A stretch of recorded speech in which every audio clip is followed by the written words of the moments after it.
Olá, eu sou Dora Kramer e esse é o nosso programa de todas as quartas-feiras, Não É Bem Assim, onde a gente conversa, meus amigos e eu, meus amigos Marcelo Madureira, Márcio Fortes, Pedro Paulo Magalhães, a gente conversa sobre os assuntos da semana. E essa semana, claro, a gente não poderia de abordar as brigas, as tretas, as divergências que aconteceram em Brasília logo nesse começo do ano, com a manifestação do Arthur Lira, presidente da Câmara, comprando uma briga aberta, né? Ele não poderia ser mais direto nas divergências dele com o governo federal. E também temos as decisões do ministro Dias Toffoli, e aí entra, né, Marcelo, o judiciário nessa confusão. Então a gente já tem executivo, legislativo e judiciário. Essas decisões do ministro Dias Toffoli favorecendo empresas confessadamente corruptas, e que essas decisões que finalmente agora começam a ser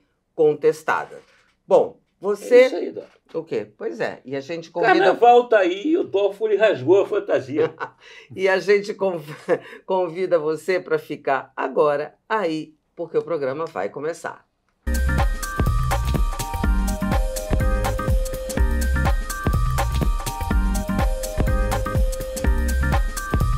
E aí, Marcelo, Toffoli, você quer começar pelo Toffoli? Vamos lá, rasgou a fantasia, de verdade. Como é que foi essa... São várias histórias, né? Há uma história, inclusive, que o Lula estava muito, muito chateado com as decisões que o Toffoli tinha tomado na época anterior. É que essa situação da Lava Jato, ela é maluca, porque foi um cavalo de pau que o judiciário deu 180 graus, e o Lula estava muito chateado.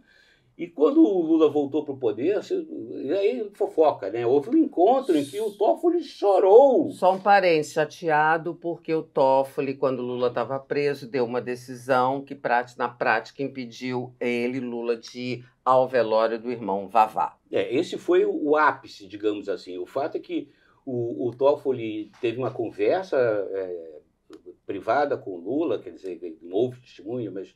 conta-se, né, que o próprio Toffoli foi pedir desculpas, chorou e jurou, né, que ia promover, entre aspas, a justiça.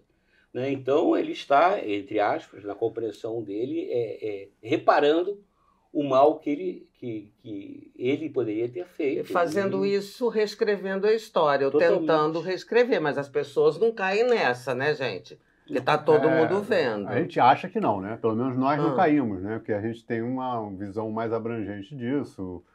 Tem toda a história, né, que já foi escrita da Malu Gaspar, tem os processos e toda a competência com que, em parte, essas investigações foram feitas, mas, na realidade, a gente não sabe como é que isso repercute no final da história. Porque a tentativa expressa é de reescrever a história. E dita, declarada, né? Não é mais ou menos. Né? Eu vi o discurso ontem, por acaso, um trechinho do discurso do Lula no Rio de Janeiro com Cláudio Castro, falando: nós estamos recuperando a Petrobras. Que cara de pau! Recuperando a Petrobras, eles quebraram a Petrobras, a Petrobras já foi entregue para esse governo recuperada, e agora eles estão recuperando. E aí fala ao lado, não, e vamos fazer a indústria naval ser novamente. Quer dizer, então você vê o retorno ao passado e reescrever a história é o mote principal que tem. Não tem nenhuma lógica, não se analisa a realidade atual do país, não se analisa tudo o que aconteceu. Então, é muito desanimador, né, ver esse estado de coisas sendo levado dessa forma. No caso específico do Toffoli, ontem, por acaso, fui tomar um café com um amigo meu que é do Sistema Financeiro Internacional, e ele mostrou assim, ele completamente... espantado com essas decisões do Toffoli, dizendo que as consequências que isso tem para a credibilidade do país, para o Brasil, isso é uma coisa espantosa.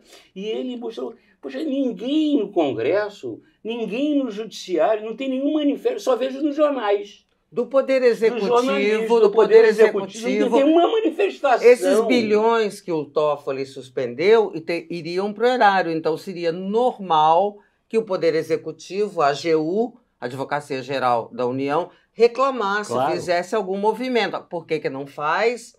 Para manter a narrativa, porque tá nesse acerto aí que você se referiu, do Toffoli, tentando se reparar com o Lula, mas sabe? Você acha que isso vai passar batido, por exemplo, para a comunidade internacional? Acho que não. De que para um banqueiro, Teve 2 editoriais ontem. Que opera em Israel e na Suíça, que é um cara grande. E tem incoerências até na decisão dele. Então ele devia cancelar o acordo de leniência. Mas as empresas aí não querem, não, né? Mas a atitude correta é essa. Se está errado isso, então cancela. Por que não querem que cancele? Não, aí não querem que cancele. Então eu só quero...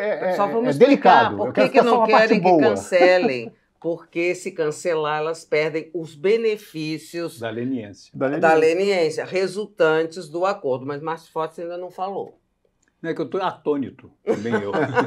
Ontem saíram 2 editoriais na imprensa internacional, um no Financial Times, se não me engano, e outro, não me lembro em que jornal, sobre o assunto, Dias Toffler, etc, etc. Dizendo, Márcio, eu não vi. O escárnio que isso significa, quer dizer, o downgrading do Brasil. Tem aqui no meu iPhone, eu tenho a transcrição. A gente pode ver depois ou oportunamente quando for. O fato é o seguinte, para efeitos internacionais foi pior do que aqui. Vem aquilo que eu conversei com você antes, parece que está todo mundo do mesmo lado. Quer dizer, se a oposição não reclama, o governo não reclama, o judiciário não reclama, a gente fica entregue ao Paulo Gonet, procurador-geral da República, que vai questionar essa decisão, no caso da JF, para começar, né, e submetê-la a um julgamento posterior, ou na turma ou no pleno do Senado. Do Supremo. Então só existe essa reação até agora, uma reação técnica, não é uma reação política, nem uma reação da cidadania. É uma reação técnica. É curioso isso, né? Está todo mundo do mesmo lado, parece. Quer dizer, os que foram punidos, os que não foram punidos, aqueles que estão observando. Se afirmar que a Petrobras vai voltar, não é só uma volta ao passado, é a ignorância de que o mundo evoluiu. Não tem mais espaço para aquele negócio de 2003, de fazer estaleiros no Brasil.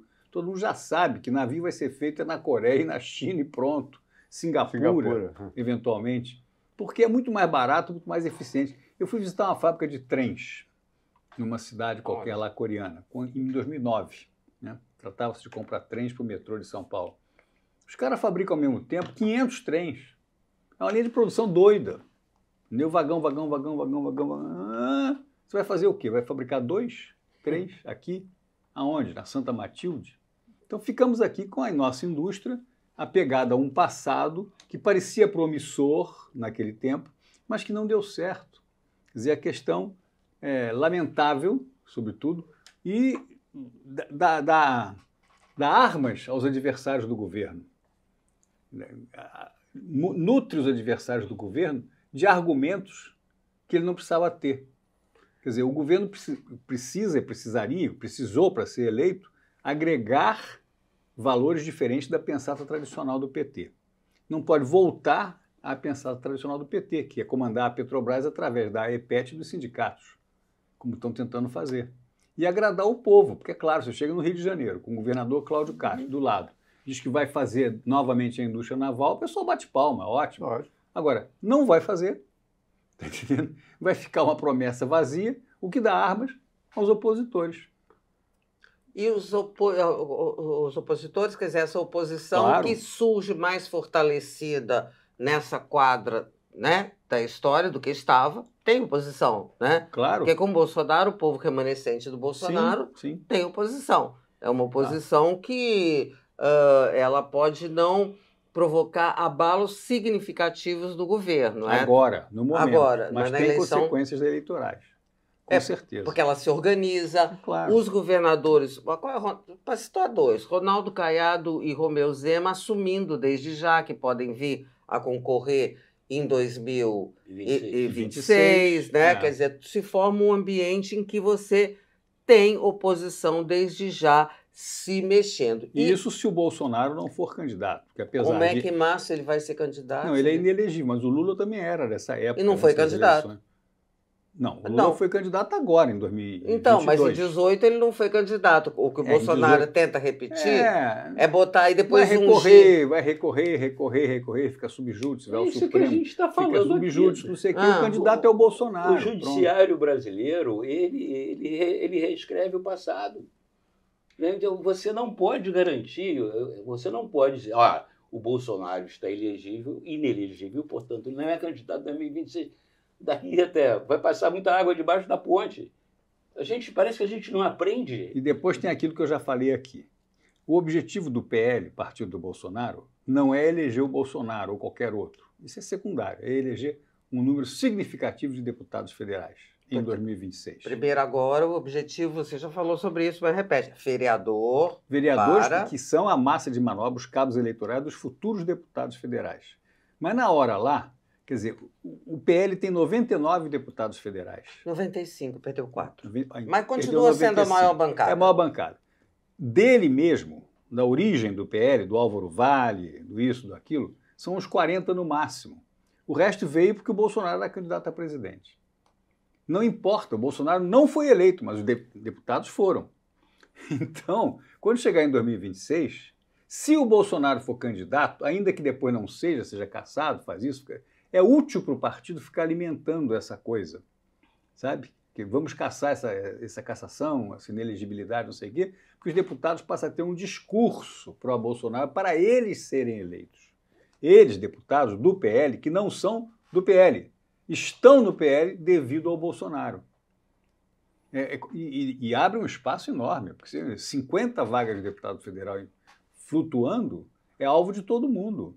É 10% da Câmara de Deputados. E tem um ponto aí, interessa muito ao Lula, interessa muito ao PT, tem um antagonista com o Bolsonaro. Tanto que ele faz o Bolsonaro discurso sim, outro também, está o Bolsonaro ali. Ele mantém o Bolsonaro presente. Mas eu queria retomar aí o assunto que a gente tinha começado com o Toffoli, com essa história, porque... E o nosso amigo Barroso? Calado. Que sempre foi uma voz atuante, sempre se expôs, e é muito até discurso demais, né? Até fez aquele discurso lá dos estudantes totalmente indevido, quer dizer, boquiroto um pouco, mas agora que ele está no poder do Supremo, como presidente, que teria talvez um papel de arbitrar parte dessas questões, de relatoria, de ir para plenário, pelo menos influenciar, no mínimo, né? Quieto. Como é que se explica isso? Todos eles, não sei. Bom, a explicação mais fácil é corporativismo, tem né? Uma manifestação. A mais fácil, não sei se é... Todos colocam em dúvida, né, a seriedade, a consistência do relatório da Transparência Internacional, que colocou o Brasil, acho que 10 pontos abaixo no ranking de países mais corruptos, e no relatório, inclusive, cita nominalmente o Toffoli, enfim, dá lá nome aos bois, e aí o próprio Flávio Dino, é uma organização que é em Berlim, só faltou aqueles discursos militares de uma organização subversiva que fica em Berlim, a gente não sabe, inclusive, de onde vêm os fundos para isso, no sentido de desmoralizar o Brasil. Eles fazem uma lista de 200 e tantos países, mas com o objetivo de desmoralizar o Brasil, né? Sendo que o Brasil mostra provas cabais de que é cada vez maior o triunfo da corrupção, né? Fala sobre a percepção, né? Não necessariamente a corrupção cometida, a percepção do aumento. E aí teve todas essas contestações. Mas ontem, terça-feira, uma pesquisa da Atlas Intel já colocando a corrupção num aumento da percepção das pessoas, portanto, combina com que a transparência deu segurança, obviamente, em primeiro lugar, nas percepções. Em segundo lugar, estava a saúde. Corrupção assumiu esse segundo lugar. Portanto, o que diz a transparência, quando fala em percepção da corrupção, combina com o que diz a população na pesquisa de opinião. Eu acho que tem toda a lógica, porque esses fatos dessas empresas que foram envolvidas nesses processos de leniência, tanto a Odebrecht, agora a Novo Honor, que é o nome dela, quanto a JF, quer dizer, elas representaram para o subconsciente brasileiro uma ação de justiça. Um avanço. Um avanço de justiça. Por quê? Sempre se falou que tinha corrupção. Sempre se falou que tinha corrupção dos grandes grupos, que era corrupção pagando isso, aquilo. De repente, aparece essa corrupção é comprovada de alguma forma, ela é provada porque eles mesmos confessaram a corrupção, tá certo? E aí, de repente, vai tudo para o chão, por ação de quem? Também tem essa questão. O Toffoli tem uma fama bem ruim, né? bem ruim nesse aspecto. O Toffoli, a mulher dele é advogada da empresa que ele liberou. E o Supremo recentemente assumiu que não pode julgar, sim, processo dos escritórios das suas esposas. Porque só tem homens, né? Então, suas esposas. Não adianta falar dos maridos, né? Dos parentes. O que é um absurdo, porque todo mundo sabe que o interesse econômico existe e a escolha de advocacia hoje, de alta advocacia, é pelas conexões que aquele advogado tem no Supremo, no STJ, ou nas instâncias superiores. É conhecido isso. O Toffoli foi indicado nessas delações como o amigo do amigo. O amigo do amigo do seu pai. Quer dizer, então, ele tem vários assuntos que foram atacados a ele, que são aquela questão também do Bolsonaro, do Flávio Bolsonaro, quando ele pegou e deu um ganho de causa para o Bolsonaro em relação à questão da rachadinha, a questão das provas do COAF, né, aquela história toda, era porque existia uma investigação do COAF que chegava no Toffoli, chegava no Gilmar Mendes na época. E eles, então, não vou reagir em relação a mim, mas reagem em relação, dando ganho de causa para o Bolsonaro, que foi totalmente assim, fora de padrão e que não se esperava, né? Porque o Toffoli fazendo alguma coisa para o Bolsonaro. Então a gente fica olhando o jogo de interesses que tem por trás disso aí. Isso fica claro para a população. Isso descredibiliza junto à população a justiça, que é um dano coletivo muito grande, né? Isso penetra muito mais na população do que a gente imagina. Eu vi outro dia, aqui perto até do estúdio aqui, um porteiro falando para uma pessoa que estava subindo, que ele sabia que era Bolsonaro, e falou assim, vão pegar o Ramagem. Olha só o comentário na rua de um porteiro com uma pessoa correndo. Então, isso é o seguinte, as pessoas são ligadas nesses nomes, esses nomes têm um efeito muito grande e parece que o judiciário, não, de jeito nenhum, isso não é problema. Eu estou realmente perplexo com a não reação de ninguém do judiciário, e principalmente, especificamente, do Barroso. Porque sempre foi muito ativo. Além de ser loquaz, é presidente. Ele está empoderado para poder fazer alguma coisa. Por que não faz? Talvez ele esteja esperando o carnaval para botar o bloco na rua. Eu estou muito carnavalesco. Mas ao contrário dele, tem gente, a gente precisa convocar você. Você que faz esse chamamento. O pessoal não esperar para dar o seu like, né? Para assinar o nosso canal, marcar lá no sininho toda vez que a gente colocar coisa nova no ar. E também compartilhar com os amigos. Nós estamos aqui no YouTube todas as quartas-feiras e você também pode nos escutar através de todas as plataformas de podcast. E nos escutar a gente discutindo nossos assuntos da semana, que eu proponho agora que a gente dê uma mudada, saia um pouco do judiciário e entre no legislativo, né? A gente viu, todo mundo viu, acho que quase todo mundo viu, Arthur Lira, presidente da Câmara, mandando ver para cima do governo. E mandando ver formalmente e oficialmente. Ali numa abertura, uma cerimônia de abertura do ano legislativo. Na qualidade de presidente da Câmara. O que vocês acham que vai dar?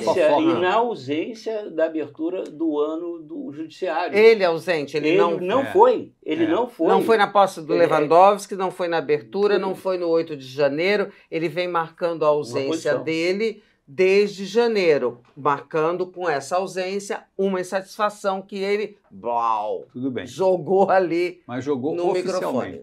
Oficialmente, sim, isso é importante. Não foi numa conversa. Não foi com a imprensa. E o que vocês acham que vai dar isso? O que significa? O governo tem que tomar uma decisão, o governo. Como assim? Decisão entre... Vai ou não vai? O que é vai ou não vai, Márcio? Aí não entendi. O governo faz uma proposta. Essa proposta vai ser engavetada. Então ele tem que conseguir jogar o mesmo jogo que o outro. Assim, é guerra? Então tá bem, eu estou na guerra. Ou não quero guerra.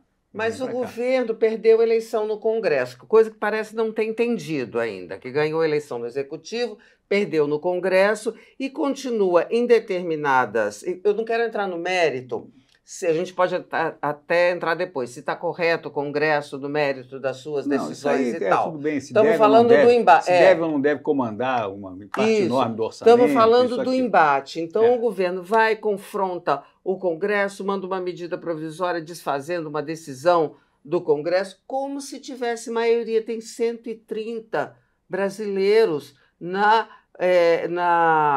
bancada do governo. Na base do governo. Só a bancada evangélica tem 160. A bancada lá da frente, agropecuária, tem 300 brasileiros. Quer dizer, tá certo? Então, a correlação de forças não está favorável ao governo. Mas o governo tem instrumentos, tem nomeações, tem liberação ou não de verbas, tem isso, tem aquilo, ele pode bancar, ele pode encarar esse jogo.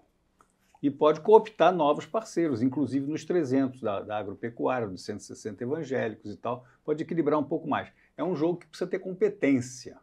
Eu não sei se eles têm. Ou se eles estão ainda falando em 2003. Trabalhando numa outra realidade, numa outra circunstância. Como é o caso da Petrobras, para já o Congresso, não sei o que e tal. Não pode. O PT não é mais o mesmo. Não tem mais PT.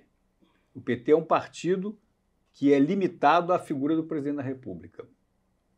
Você, Marcelo... O PT não tem a Marta Suplicy, que apresentou agora como sua candidata à vice-prefeitura de São Paulo. Pela primeira vez na história, o PT não tem um candidato a prefeito de São Paulo. Tem uma candidata a vice-prefeita de outro partido. É complicado, né? É outra realidade. Até o entorno do presidente, em matéria de petismo, é outro petismo, é outro PT, são outras figuras muito menos experientes, muito mais subalternas. E o que é curioso nessa história toda é que a principal voz de oposição hoje é da Gleisi Hoffmann. De oposição a quem? Ao governo. Na política econômica. Porque ela também outro dia deu uma entrevista... porque a oposição mesmo concorda tem concordado com as posições defendidas pelo Haddad, o que tem sido apresentado pelo governo, tanto que votou massivamente, né? A oposição votou massivamente na pauta econômica. Mas esse atrito agora político, de natureza política, ele não pode atrapalhar, quer dizer, houve êxito, né? Sucesso com a ajuda do Centrão, do Lira, né, e da maioria, ele não pode prejudicar agora, nesse segundo ano, esse atrito de natureza política? Acho que pode, porque parte da obra que foi feita ano passado não está completa, né? Depende principalmente a reforma tributária. Ela depende de um monte de regulamentares, que depende de um esforço razoável do Congresso para poder deixar isso feito. Mas com esse clima... E se isso não ficar feito, vai ficar no limbo. O efeito que isso tem na economia vai ser negativo, né? Apesar de que o que se fala é que você tem um ano economicamente, parece aparentemente pacífico, né? Mais promissor, tranquilo, né? Eu acho que vai até o início do segundo semestre, porque dependendo de como seja se desenhando esse déficit que vai acontecer aí, que eu não acredito que vai ser nem perto de zero, está muito mais para 1% do que para zero, e que pode ser uma ducha de água fria nas expectativas. Mas isso é uma coisa que não está colocada hoje, ela só vai se colocar mais para frente. Então, eu acho que o governo depende, sim, e ele já sabe hoje, se não sabe é porque não quer saber, que os instrumentos que eram usados anteriormente não funcionam. Porque ele nomeia e as pessoas não votam com ele necessariamente. Não adianta. O poder de barganha, quer dizer, essa coisa, você não tem fidelidade. Fidelidade não se compra, mas hoje é a mercadoria. E você não tem a garantia da entrega. Não, e eu acho que o que conversa é o seguinte: o Brasil perde credibilidade a nível internacional, né? O Brasil, o Congresso e tal, fazem do orçamento uma verdadeira casa de tolerância, uma bagunça total. Vai chegar uma hora que a conta vai ser apresentada e a gente vai estar aí se defrontando com um déficit público importante, grave, e sem você não vai... Como é que você vai buscar apoio internacional para financiar a dívida pública, para tentar botar ordem na casa? Como é que você vai ter, né, um Estado que só fala em gastar, um governo que só fala em gastar, não se fala em nenhum momento em cortar custos? Quer dizer, você está criando todos os elementos para ter aí, talvez, um segundo semestre ou mais à frente, uma situação muito complicada.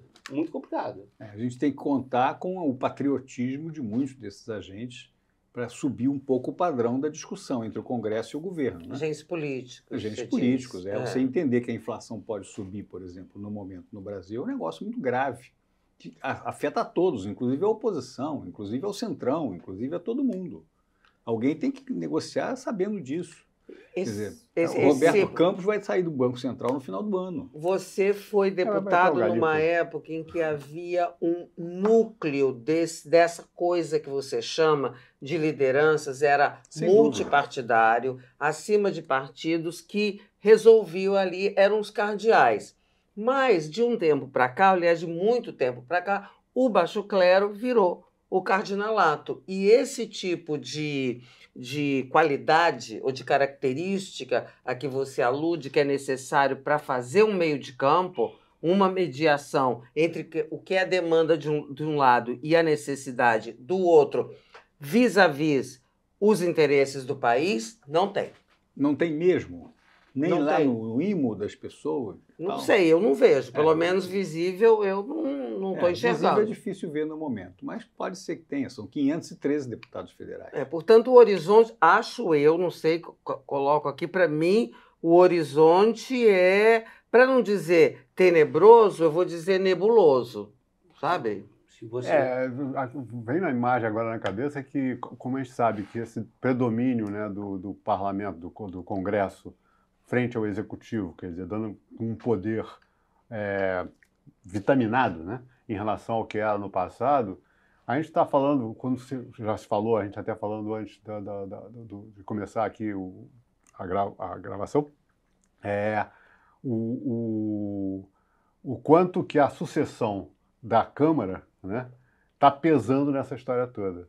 Ora, a sucessão da Câmara passa a ter uma importância muito maior do que tinha no passado, na medida em que você tem esse poder deslocado para o parlamento, para o Congresso, da forma como a gente está vendo. Poder do qual ele não vai abrir mão jamais. Exatamente. Vai querer avançar, né? Pode piorar, tem coisa pior que o Arthur Lira. E que apesar... sempre tem. Sempre. Tudo sempre pode piorar. Essa é uma máxima que não se nega. Vamos lá, olha aqui. Então, isso é um fato que a gente está falando muito de 2026, fala da eleição municipal, mas esse xadrez aí em relação a quem vai tomar conta da Câmara e do Senado tá intestino aí, está sendo discutida, está sendo essa posição do Arthur Lira, deve ter tudo a ver com essa história. Não se deve menosprezar o poder do Lira. Tanto que ele disse, não subestimem essa mesa diretora. Naquele discurso, como o Márcio muito bem lembra, isso é importantíssimo. Gente, num discurso oficial, não falou no cafezinho da Câmara, né? Não subestime aí, como é que é?